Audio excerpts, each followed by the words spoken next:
Hello. Hello. It's Saturday night. Live. Here we are. This is it. And we have two rows. We have sort of rows. We have a Roz and a Ro. We have a Roslyn and a Roseanne. But if we make them both Ro, then we have Ro. They're ever present. Row your boat Gently down the stream. Merrily, merrily, merrily, merrily, life is but a dream.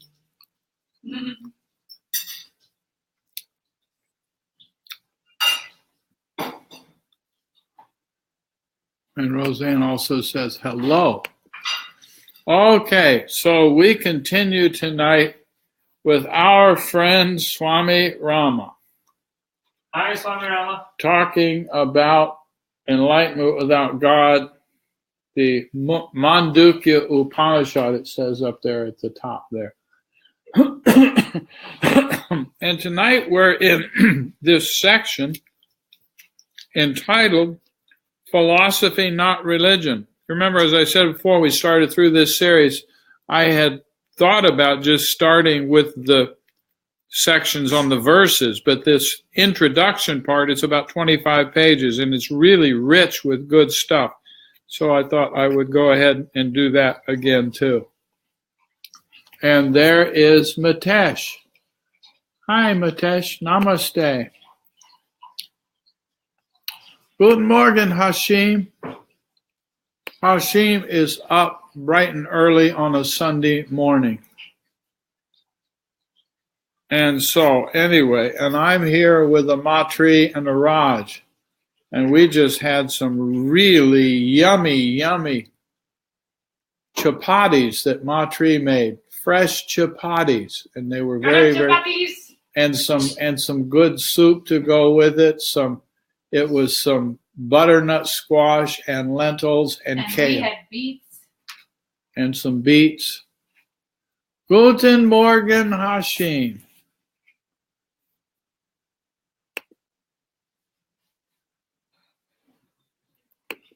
And so, this section, the book is falling apart here. So you see, I can pick up it by page. The binding has fallen apart on this one.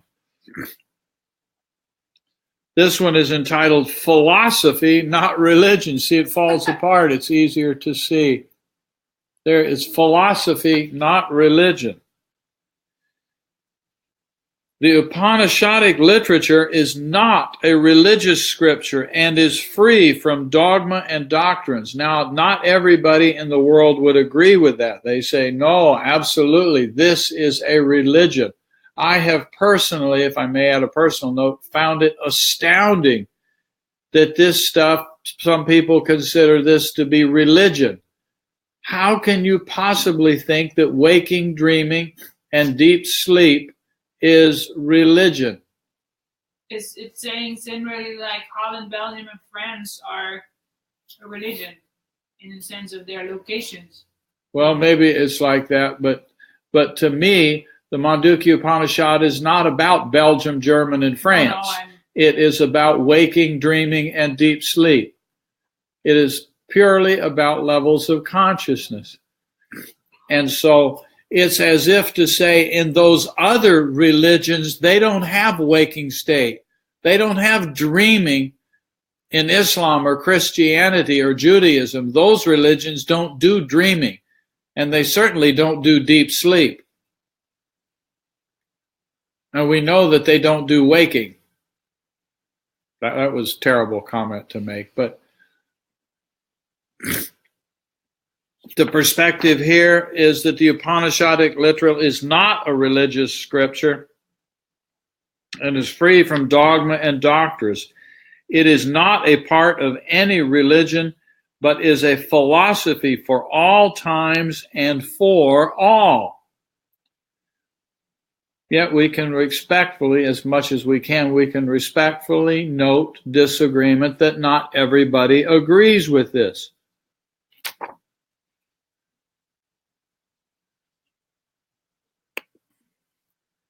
Matesh says, why is this title Enlightenment Without God? What is your perspective? Just curious to know. I would suggest to you, I'll respond to you, Matesh, but go back in this series and once again watch, if you missed it before, the first one of these, because I talked about that very question extensively when we first started the book. I talked a lot about this title of the book. But the gist, the short version response to what you're asking is that it is about waking, dreaming, deep sleep, and the consciousness behind them. It's not about a being in the sky, a man in the sky called God. That's just not the subject of this. That's the short version comment. I talked some more about it in that first one. And anyway. This philosophy does not oppose any school of thought, religion, or interpretation of scriptures, but its methods for explaining its concepts are unique. It has something to do, according to Roseanne, with being free. Mm-hmm. Okay, I'll do it. Yeah, good. Explaining its concepts are unique. The Upanishads should not be confused with the religious books of the East. There is a vast difference between the philosophy of the Upanishads and the preachings of any of the religious scriptures of the world. In religion and religion books, there is little practicality and much theory. One is not supposed to interpret religious sayings, for there is always a possibility of distortion. For this reason, their explanation is delegated to a few teachers and preachers who are considered to be the custodians and authorities on these scriptures. Don't hold back here, Swami Rama. Tell us what you think. Common people do not have the opportunity to study the scriptures in depth, but instead must rely on the interpretations of such preachers who may show no signs of enlightenment and yet have influence over the conscience of the masses. Now, when I go through this with you and talk to you about this stuff, hello, Nilesh, I'm coming from the place of openly wanting to encourage you, the people who I get to know, please decide upon your own philosophy of life. That's what is important. I'm not saying that we go stand on the street corners and go preaching to everybody else. Within 3 blocks of the ashram here, where I'm sitting, there are 7 churches. We do not go to those churches and try to correct them and get them to be yogis. And I'm grateful to say that they don't come here and bother us either. So we can, and to the degree that we can respectfully allow everybody to do and believe whatever they want. They may not agree with us, but where I'm coming from is encourage you, please, if you take this in, what we just looked at here, take in the phrases, the sentences of that make sense to you and own it for yourself. Johnny said, thought I'd drop in. Hi, Johnny. Hello, Nilesh. Johnny just dropped. Plop, plop, here's Johnny. Hey, Johnny. Hey, Johnny. So anyway, that's where I'm coming from. Own it yourself if it makes sense. Whether these clerics actually know and practice religious truths or not is never questioned. And those who do question are considered to be atheists and heretics. They got burned. By their peers, yes. And they often, in the West, in Europe, they were burned at the stake in the Middle Ages. They literally were tied to a post with a bunch of branches around them and lit the fire and burned them alive. We don't do that too much anymore. They have other ways of killing people and other ways of attacking them, through trolling on Facebook and things like that. Intellectual bankruptcy such as this leads the masses to blind faith and causes many wars and divisions in the human race. For the younger generation today, however, empty religious preachings are not fulfilling, for the modern mind likes to use reason and logic before it accepts anything as true. Now, I don't know how this strikes you, but to me, I have along the way been very, very grateful to find anybody who's willing to write something like this, because I can look at it and say, wow, somebody actually kind of thinks like me and a little bit more advanced than me.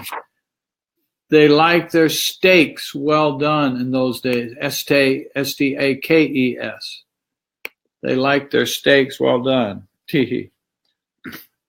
With the development of science and technology, there has arisen a provocative mind that questions the existing religions and their role in society. Now, I'll note here as an aside that it appears to me that what has happened in recent years, especially since the time of Swami Rama writing this, which was around sometime in the earlier mid-1980s, it seems to me that in our world now, we have an extreme polarity. There is an extreme polarity between the religionists and the hardcore anti-theists, the material scientists who are completely outraged at the religious people.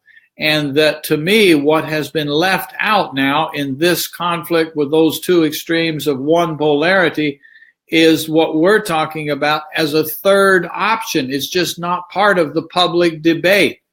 I have noticed that the materialists, the atheists, accuse me, I've had it happen, of being a religious person. And I have been accused by some religious people of being an atheist. And so the two sides, the materialists say you're a religionist, and the religionists say you're an atheist. You're one of them.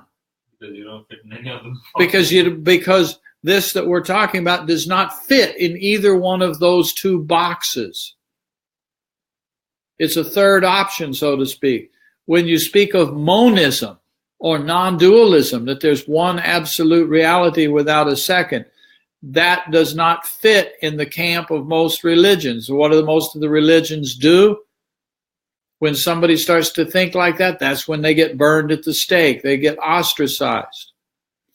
And yet the esoteric, mystical part of every one of the cultures has some notion, some people, of unity, of oneness. Anyway, the modern mind has started questioning, but the search for truth still remains obscured because, listen to this, because scientific explorations are directed externally and not toward the inner levels of life. Science, here's the part of what I was getting at. Science and technology are materially oriented, but a human being is not matter or energy alone. Most human resources are currently being directed to matter, mind, and energy, but little effort is being made toward the expansion and exploration of human consciousness. Modern psychologists are scratching the surface of mental life in order to eliminate superficial human problems in the external world. But the vital questions of life are not yet resolved, for they are beyond the grasp of materially oriented thinking. When I had a fascination with psychology, this is what led me to a university, a master's program at a university in a field called transpersonal psychology, which was in a school called the Graduate School for the Study of Human Consciousness. And this was before I read this that Swami Rama said here, toward the expansion and exploration of human consciousness. The Upanishads prepare, inspire, and lead the student to know and realize the ultimate truth. And it was actually, in my personal life, it was actually when I found my way to that university, that's where I met my very first meeting with somebody who was a student of Swami Rama. He was one of the professors in one of my classes. Funny how that works, huh? First of all, the philosophy of the Upanishads frees one to cast away his intellectual slavery to blind faith, superstitions, sectarian beliefs, and dogmas. Then it helps one to expand his individual consciousness to universal consciousness. Thus, one's personality is transformed and one becomes a universal being. An individual is essentially Brahman, or identical to universal consciousness, and direct experience of that is called enlightenment. Current religious preachings, on the other hand, Joe is here. Hi, Joe. Current religious preachings, on the other hand, are enveloped in a thick layer of dust, and they need a complete shake-up. Religion needs modification to suit the needs of modern man. There seem to be two options for humanity. Either it stops listening to the preachings, starts seeking the truth, and rejoices in the broader awareness of truthful living, or it continues to follow religious dogma, fails to attain the next step of civilization, and remains in ignorance and suffering. And I'm sorry to say this, it appears to be that that's the direction we're going. Ignorance is bliss. But for the small few, we don't have to go that direction. But it seems to me that the world is not on the verge of massively changing in this positive kind of way. I wouldn't hold your breath. Upon careful analysis of the living and thinking structure of modern human society, anyone can see that the process of human evolution is in a state of stagnation. All current research is directed to the external world. Thus, the human goal has become materially oriented and superficial. Human beings today have nothing better to live for than acquiring many comforts. These may be necessities and means, but because attaining them lacks a goal or aim, they create a hollow and empty philosophy that brings only strain and stress. The preachings of religion make a person dependent on priests, temples, idols, blind faith, and dogma, and dependence is a habit of the lower mind. Such crutches may be useful at a certain stage for some people, but they do not lead one to ultimate truth. A dependent mind is not free, and without freedom, enlightenment is impossible. Religious dogmas are full of beliefs and myths that do not satisfy the human intellect and that bind believers to a narrow view of life and human potential. Such preachings still instill more fear than love in the hearts of the masses.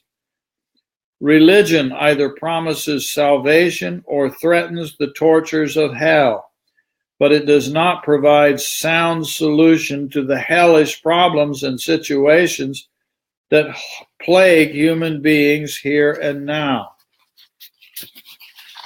Tell us what you think, Swami Rama.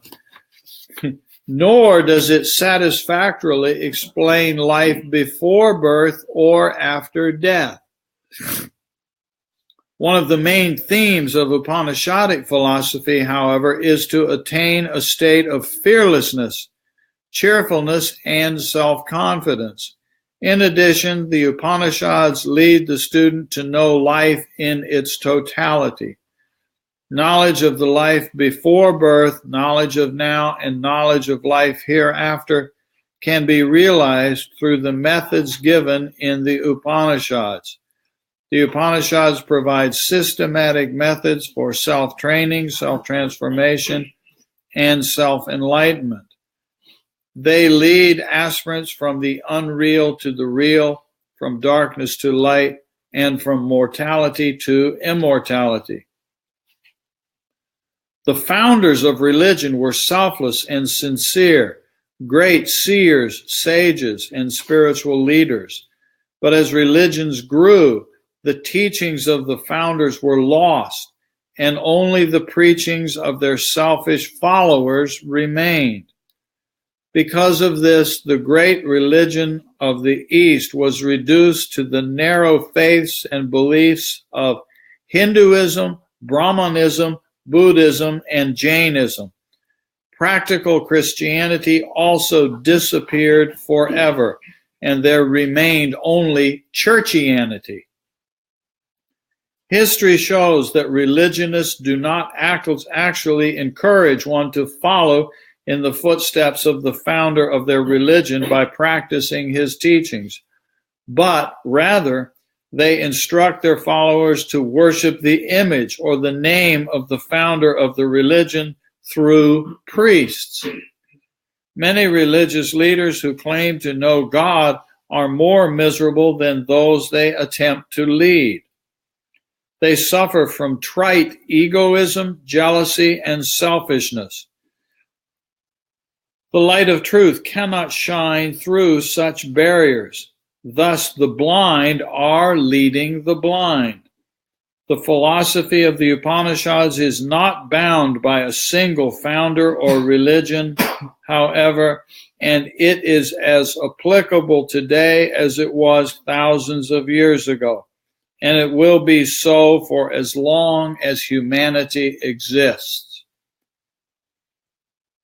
Religious dogma sets forth rigid commandments presented in terms of good and bad, black and white, with no explanations to support them. In the long run, these create serious overreactions and overcompensations in the human mind. All the books from the different religions repeat set laws of conduct in the same way, yet each of these religions claims that it is superior to all the others. Religious beliefs may offer solace to lower, primitive, less educated, and uncultivated minds, but they have nothing to offer those who already know what to do and what not to do, and who are seeking logical solution to life's questions and guidance in learning how to be. In today's so-called civilized society, the moral laws preached by the leaders and preachers seem to be incomplete. Such teachings and preachings are therefore misleading and are a mere waste of time and energy.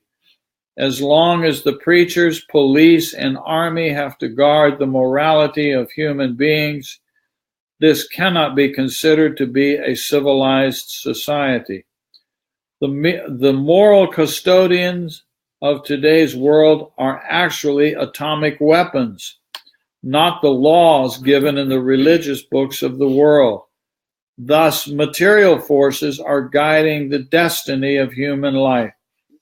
Human beings have lost their center of equilibrium and live without any sense of equality, love, and mutual understanding. Religions do not teach unity, but create divisions in human society. The Upanishads do not impose commandments, but rather offer practical guidelines and methods for self-discipline and self-unfoldment.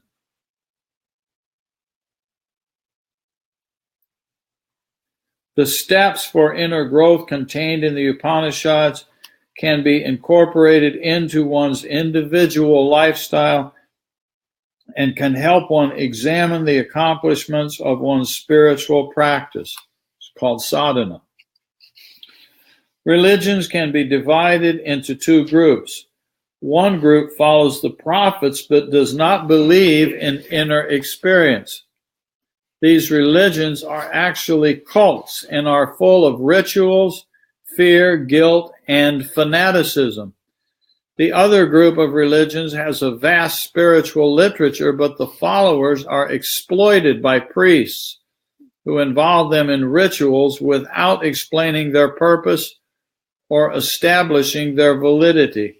Therefore, both types of religion have been exploiting humanity and thus crippling human efforts to evolve and attain the next step of civilization, in which people will learn to live with others in mutual understanding and love. The vast majority of the human population practices religious rituals in some way or another, but no ritual exists that can eliminate the ignorance that causes pain and misery. Religions have two great weapons to conquer the hearts of their followers: faith and grace. The way faith is described in religious scriptures is not actually faith at all, but is blind belief based on ignorance and rigidity of tradition. Tradition and truth are entirely different. One is mingled with customs, systems, cultures, habits, thoughts, feelings, and desires, and the latter is a search for the ultimate reality. For attaining truth, everything the aspirant has, including thoughts, deeds, and speech, becomes a means for attaining truth, while in tradition, all means are used for the sake of convenience, pleasure, and gratification. Religionists and their faithful followers are afraid to analyze the very nature of their faith. Thus, one is lost in a morass of religious fanaticism. Faith that does not recognize the faculty of reasoning and that has not been filtered by reasoning is based on blind beliefs that remained unexamined. They thus unnecessarily create doubts, and when doubts are not resolved, such faith disappears. Blind faith, being empty and devoid of any real reason or fact, is often found wanting when one has a problem and expects to find a strong basis that will support and carry him through difficult times. Then one finds instead nothing to hold on to or anchor oneself to. Because of this weakness in religious faith, religious dogma says that faith is a gift from God, and that if one questions it, then it might vanish and be lost. True faith is supported by pure reason, which is attained through thoughtful analysis of life. Following the extended practice of sadhana and purification, a few fortunate seekers realize and know the nature of the world as it is, and also experience the all-pervading truth that enlightens the dark chamber of the aspirant's heart. The Upanishads say that to rise above and reach a state beyond, and to know the real nature of the transitory world, one must cultivate logic and pure reason, and make sincere efforts with the help of deep contemplation. They declare only that which is good and auspicious in the Upanishadic literature should be revered and brought into practice, and the rest should be left behind for further introspection. In religions, grace is considered to be a gift bestowed on the seeker, either as a reward for following the commandments or by mere whim. Thus, the bestowing of blessings serves as a bribe to make one conform, and it implies that the seeker is helpless to succeed by his own effort. There is often little sense of individual mastery but rather a reliance on the favors of fate or the judgments of the preachers. Fear and insecurity are the logical results. I hope this is answering part of what you were wondering about, Mitesh. Today, religion has degenerated so much that it has become totally materialistic. No matter how good a heart one has, if one is not on the list of followers and supporters of the church, then one's faith does not have any value in the eyes of the religionists. Religious leaders and preachers who claim to be custodians of faith and grace sell faith to blind followers for wealth and favors, and thus religious materialism takes the place of spiritual sincerity. Various schools of theology argue over the semantics and meaning of the verses and parables of religious scriptures and never reach any shared interpretation. In order to confront the question of life, one must remain unaffected by religious dogma, doctrines, and superstition, and one must make use of one's finest instrument, the intellect. The Upanishads do not encourage students to depend on the sayings of the scriptures. Rather, they inspire them to be self-reliant and discriminating. How often do we keep talking about viveka over and over and over again? Pay attention and use viveka. That's me speaking. Religious dogma encourages people to follow the canons of a particular sectarian belief that is limited to a specific group. Thus, instead of expanding universal brotherhood, it further divides humanity and pollutes human feelings with biases and prejudice. Upanishadic philosophy is the expression of supreme knowledge, directly experienced by great sages, and is not confined to caste, color, society, or nation. Excuse me. Today, the world lives under the law of fear, trembling with doubts and uncertainty. No prophet of the law of love is to be found, and one finds no leaders who give object lessons, sympathy, and goodwill, and who identify with the true happiness of individuals and nations and the highest good of mankind. Many religious leaders exist, but it is amazing to note how tired and confused they are. Rise, awake, and gain knowledge.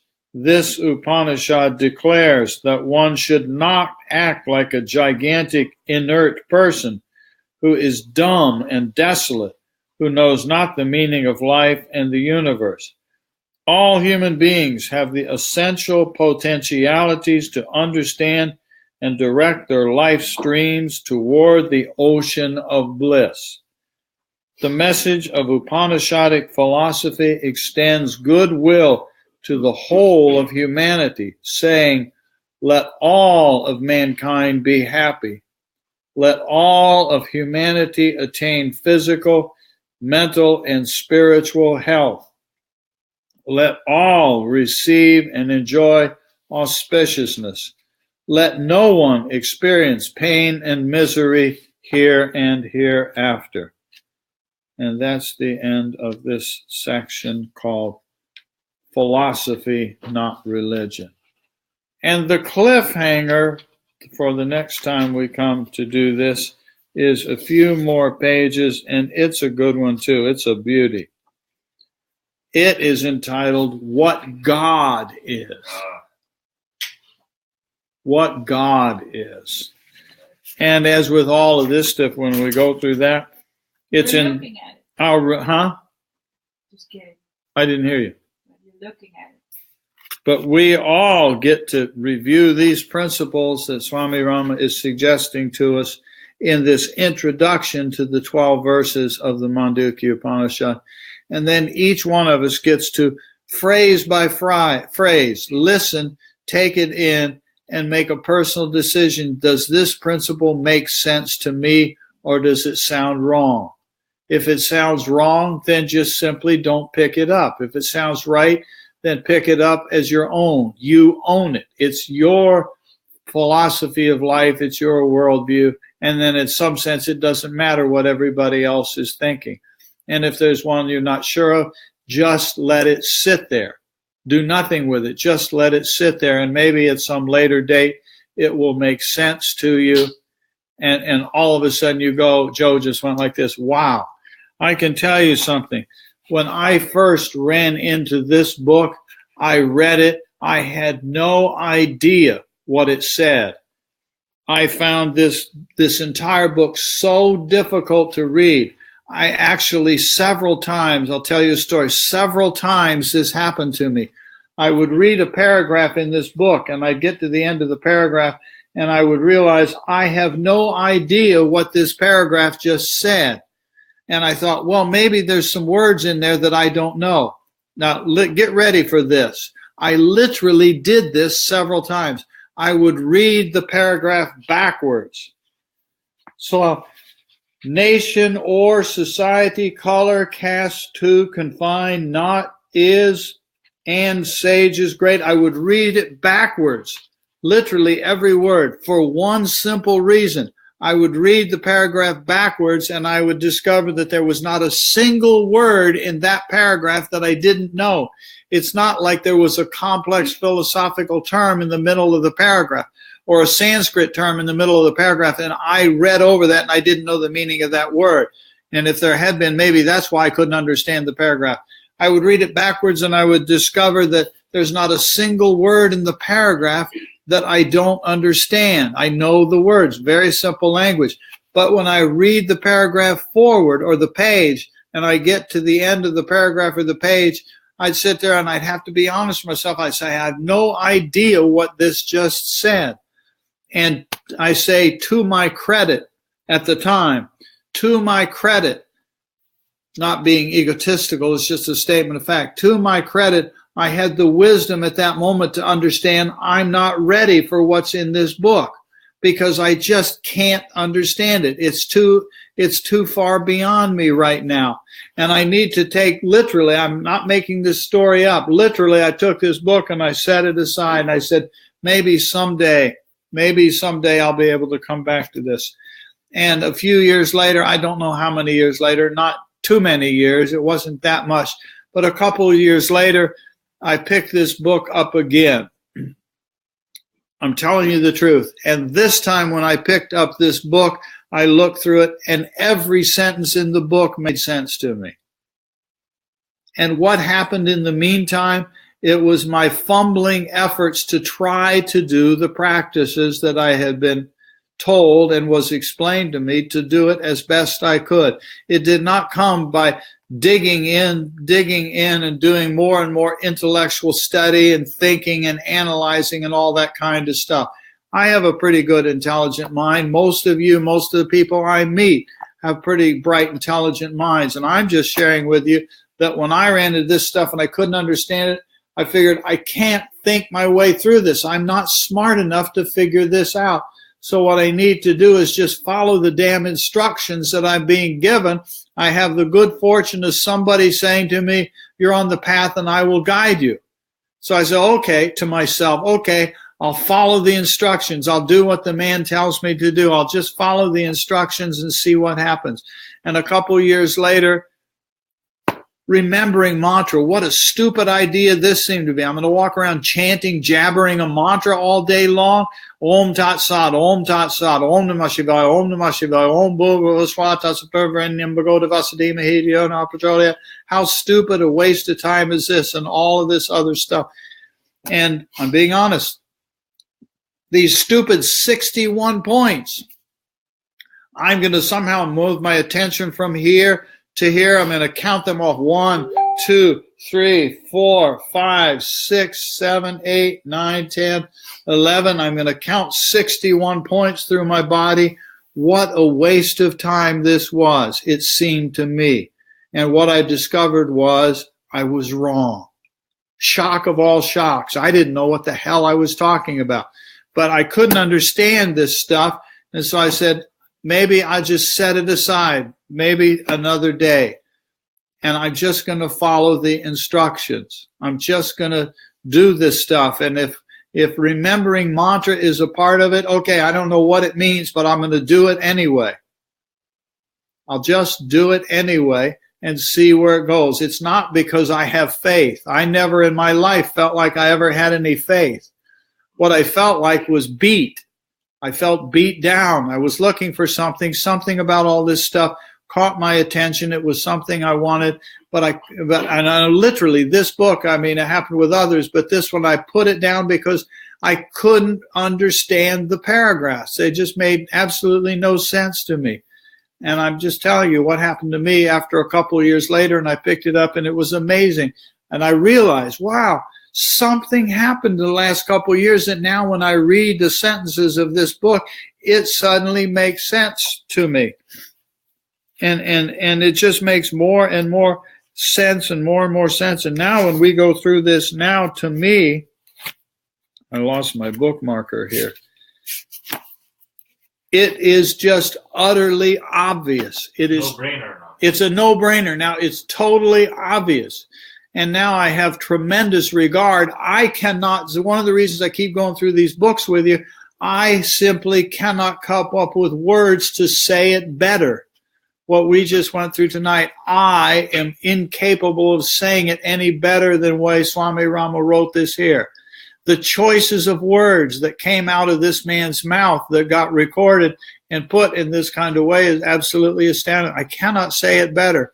So he says, oh, well, you're just sitting here reading a book. Well, okay, I'm adding my 2 cents worth and my passion, telling you my history with going through this. And there's something to us. All these stupid practices that we keep talking about.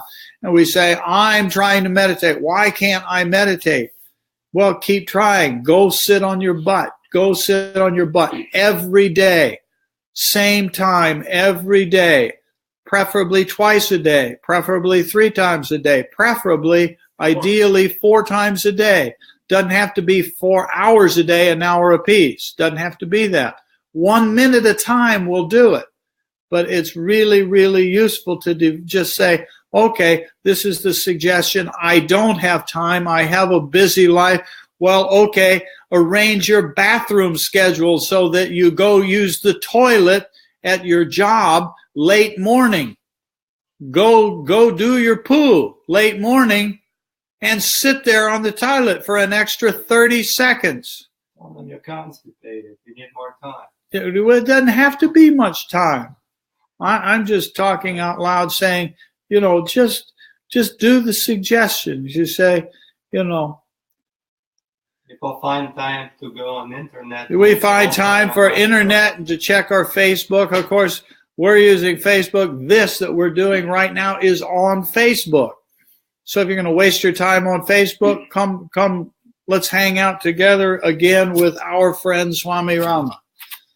And maybe with your friend Swami Jay, who's a troublemaker and is obnoxiously keeps carrying you through this stuff over and over and over again. I'm going to be quiet now. It's time to call it a night. It's a Saturday night, and I don't want to be on any more of a big rant on a Saturday night. OMG, says Johnny. Hi, Yolanda. Yolanda showed up.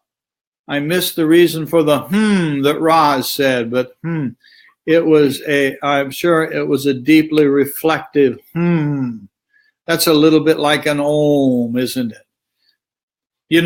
The name of om is pranava. Pranava. And it literally translates as humming. So it's like going, om. Pranava setu. Pranava is a bridge. Om is a bridge. The subject that we're going through here is om. Pranava setu. Pranava is the bridge. The om is the bridge. It has to do with these levels of consciousness that we've talked about over and over and over. And when we get through the introduction of this, we will go through Swami Rama's discussion. We'll go through the translation of each of those 12 verses. and the Swami Rama discussion that goes along with each of them. And that is the Om. Namah Shivaya. Namah Shivaya. Om Tat Sat. Tat Sat. Okay, I'll be quiet now. Thank you for being up in the middle of the night, Hashim, and playing, and back at you, as the saying goes. And so, thanks, Anjin, for playing. Thanks for playing. Let's see you soon. It won't be long. Looking forward to it. Okay, bye-bye, all. Have a wonderful, wonderful meditation. I know you're going to have another meditation before the end of the day for those who are in a comparable time zone, and it's coming near the end of our evening. And of course, Hashim is probably now going to turn off the computer and go sit in samadhi for a little while. Okay, bye-bye all. Bye, Joe. Bye, Raj. Bye, Matri. Matri is already gone. She left us at the beginning. She left at the beginning. She's pretty well gone.